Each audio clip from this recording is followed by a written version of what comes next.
না ফেরার দেশে চলে গেল জোয়ারভাটা সিরিয়ালের ভানু। টেলিপাড়ায় শোকের ছায়া। বিস্তারিত জানতে ভিডিওটি দেখুন। টেলিভিশনের পর্দায় ভানু চরিত্রে রৌনক খান মাত্র কয়েক পর্বেই নিজের ছাপ রেখেছেন।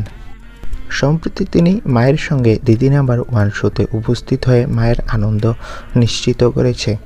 রৌনক বলেন, মায়ের জন্যই এখানে এসেছি, ওনার হাসি আমার সবচেয়ে বড় প্রাপ্তি। তিনি সোশ্যাল মিডিয়ায় লিখেছেন, মায়ের সঙ্গে প্রথম ছবি আপলোড ওনার জন্য একটি বিশেষ মুহূর্ত।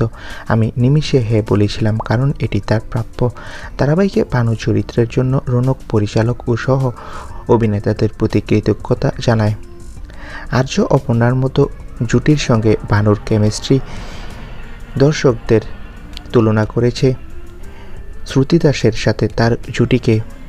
চরিত্র ছোট হলেও নিষ্ঠার সঙ্গে অভিনয় করলে তা দর্শকের মনে স্থায়ী হয়ে থাকে, তেমনটাই ভানু চরিত্রটি করে দেখিয়েছে।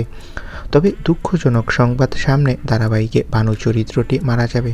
শীঘ্রই আসছে সেই টুইস্ট যা দর্শকদের আবেগকে ঝাঁকুনিতে ফেলবে। তবে বন্ধুরা, ভয় পাওয়ার কোনো কারণ নেই।